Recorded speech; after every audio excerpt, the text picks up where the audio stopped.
el tema de esta semana ya no es Pedro Castillo, ¿ah? Ya no son los 200 años de la derecha bruta y achorada que ha gobernado el país. El tema ya no es Karelín López, el tema ya no es Eduardo Pachas, ya no es Bruno Pacheco, ya no los $20,000 de Bruno Pacheco en Palacio de Gobierno, ya no es la visita de Zarratea, ya, eso ya fue ya. El tema de la semana es sin duda esta libertad anunciada por el Tribunal Constitucional, que le ha dado nada menos que al expresidente de la República, Alberto Fujimori Fujimori, ¿no? El mandatario que gobernó el país en medio de la corrupción junto a Vladimiro Montesinos, ¿no? En los años 90, que ha sido dado en libertad por el Tribunal Constitucional. Y sobre el tema justamente vamos a conversar ya con nuestro primer invitado, con el doctor José Martín Bonilla Leonardo, vicedecano del Colegio de Abogados de Ayacucho. Doctor Bonilla, ¿cómo está? Muy buenos días, bienvenido a Radio Sónica. Buenos días, Francel, y muchas gracias por la invitación para poder dialogar respecto, como lo has mencionado, a este tema importante de la coyuntura nacional. Doctor Bonilla, ustedes como gremio, ¿no?, del Colegio de Abogados de Ayacucho han sacado un comunicado, ¿no?, inmediatamente después de que se conoció este anuncio del TC, donde ustedes claramente pues están un poco contrariados, discrepan con el accionar del Tribunal Constitucional. ¿A qué se debe esta situación? Coméntanos, por favor. ¿Cómo no, Franceli? El primer dato fundamental del cual la población debe tener conocimiento es que por parte de quienes defienden la decisión del Tribunal Constitucional, cuya sentencia íntegra aún no ha sido publicada, señalan que Alberto Fujimori Fujimori nunca fue condenado por delitos de lesa humanidad y en consecuencia pues es un hasta cierto punto abuso que se esté cuestionando que se le haya concedido un indulto, más aún si este es por razones humanitarias. Sin embargo, lo que la mayoría de la población desconoce es lo siguiente. El fundamento 95 de la sentencia del caso Barrios Altos de la Corte Interamericana de Derechos Humanos dice lo siguiente, y es muy importante que la población conozca esto. Los hechos de este caso han sido calificados por la Comisión de la Verdad y Reconciliación, por órganos judiciales internos, por la representación del Estado ante este tribunal, o sea, los propios abogados del Estado peruano ante la Corte Interamericana, han sido reconocidos por todos ellos como crímenes internacionales y crímenes de lesa humanidad. La ejecución extrajudicial y desaparición forzada de las presuntas víctimas fueron perpetradas en un contexto de ataque generalizado y sistemático contra sectores de la población civil. Es muy importante esto porque recordemos que la sentencia del caso La Cantuta, conforme a la Corte Interamericana pues, de Derechos Humanos y conforme al fundamento que acabamos de leer, es una decisión que data todavía del 29 de noviembre de 2006. Es decir, es una decisión anterior al proceso penal o anterior a la decisión de la Corte Suprema por el cual se condenó a Alberto Fujimori Fujimori. Antes de que se condene a Alberto Fujimori Fujimori, ya la Corte Interamericana de Derechos Humanos, conforme lo acabamos de destacar, y no porque ellos de manera unilateral lo dijeran, sino porque, resaltamos,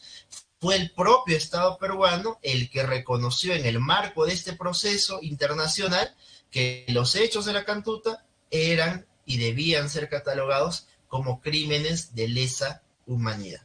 En ese contexto, cuando se emitió la condena contra Alberto Fujimori Fujimori, como lo destacamos en el pronunciamiento institucional del Colegio de Abogados, se detalló que estos hechos, si bien es cierto para el derecho penal peruano, debían ser catalogados como delitos comunes, era pues por razones de formalidad legal. ¿Por qué? Porque los crímenes de lesa humanidad, conforme a la ratificación del Estado peruano, entraron en vigencia el 2002. Los hechos de estos casos datan del año 90. Era un impedimento legal el que permitía que los jueces, como el fondo de ese proceso, dijeran estos son delitos de lesa humanidad, porque la imputación era de delitos comunes. No obstante ello, los jueces de la Corte Suprema dijeron, miren, estos hechos, si se hubieran visto en el marco de un proceso ante la Corte Penal Internacional, hubieran sido crímenes de lesa humanidad. ¿Qué sucedió años después? Segundo dato muy importante que la población debe conocer. Años después, en julio de 2012 específicamente, la Corte Suprema misma saca una ejecutoria suprema que es posterior a la condena de Alberto Fujimori, donde justamente en mérito de esta discusión de si los hechos por los cuales fue condenado Fujimori eran delitos de lesa humanidad o no, la Corte Suprema dice, los delitos por los cuales fue condenado Fujimori solamente de manera declarativa se dijo que eran de lesa humanidad, pero en realidad no son de lesa humanidad. ¿Qué sucedió en ese momento? La Corte Interamericana de Derechos Humanos realizó una supervisión del cumplimiento de la sentencia y determinó que la existencia de esa resolución de la Corte Suprema del 2012 era una medida contraria al fallo del caso Barrios Altos y al caso La Cantuta. Frente a tal pronunciamiento de la Corte Interamericana de Derechos Humanos de ese año, la Sala Penal Permanente de la Corte Suprema se vio obligada a anular esa decisión con la cual habían manifestado que esto de lesa humanidad solo era algo enunciativo o nominativo. En consecuencia, que ahora el Tribunal Constitucional peruano, ya bajo un análisis estrictamente formal, finalmente haya convalidado que se mantenga un indulto contra o a favor de Alberto Fujimori, pues abiertamente estaría contraviniendo, uno, el pronunciamiento de la Corte Interamericana de Derechos Humanos ya preexistente en la sentencia del caso La Cantuta, que ha calificado estos hechos como crímenes de lesa humanidad, y no como falsamente se viene diciendo, la Corte Interamericana nunca dijo que estos casos eran de lesa humanidad, o Fujimori nunca fue condenado por delitos de lesa humanidad, ¿no? Que es una verdad a medias. Y finalmente,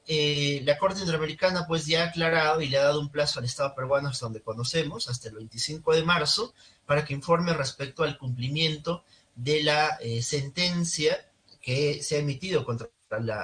el Estado peruano en estos extremos, ¿no? Entonces, ahora, ¿cuál ha sido la razón del pronunciamiento institucional del Colegio de Abogados de Ayacucho? Porque si todo se hubiera desenvuelto en el marco de un debido proceso,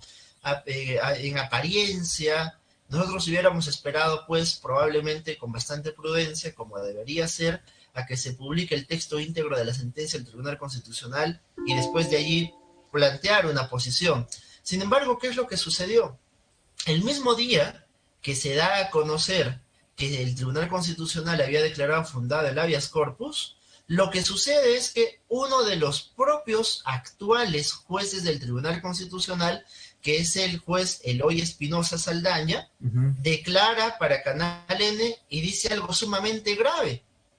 Nosotros al momento de decidir no tuvimos el expediente de indulto humanitario en nuestras manos. Eso es verdad,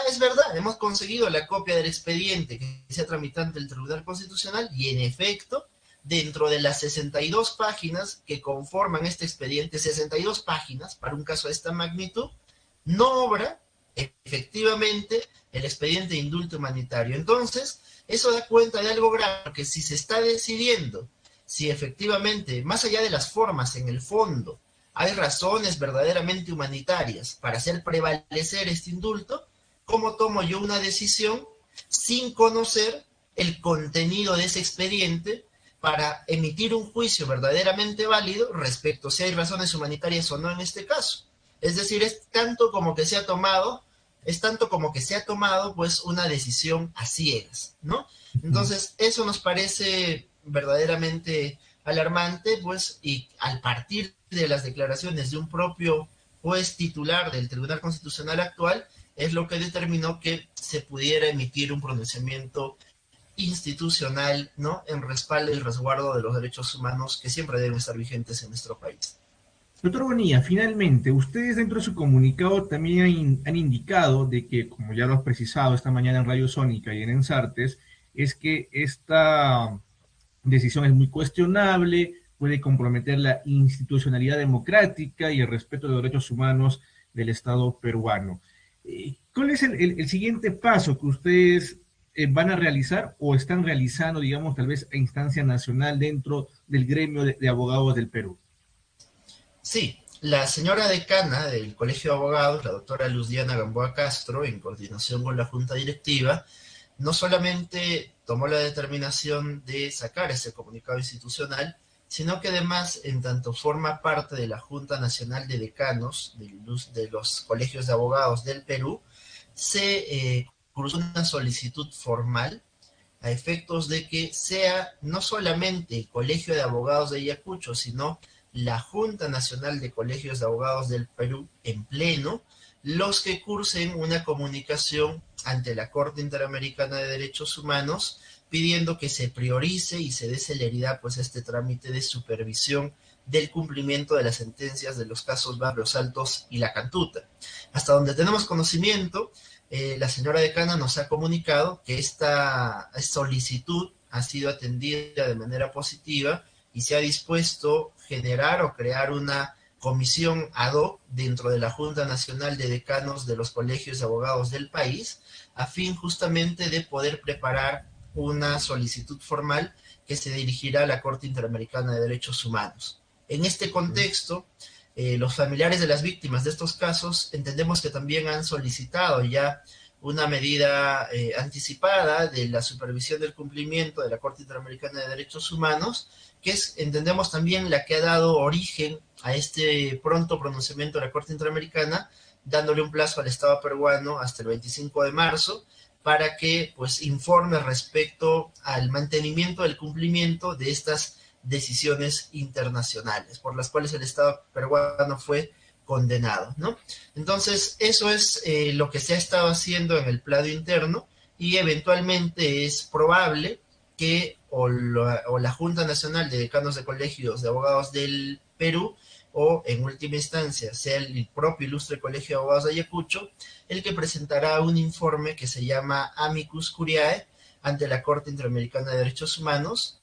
para plantear argumentos que ayuden a tomar una decisión razonable y justa en este caso, ¿no? Muy bien, ha sido el doctor José Martín Moya Leonardo, vicedecano del Colegio de Abogados de Ayacucho, ¿no? Quien ha conversado esta mañana con nosotros respecto a este tema tan importante y nos ha también planteado su posición sobre el tema legal jurídico, ¿no?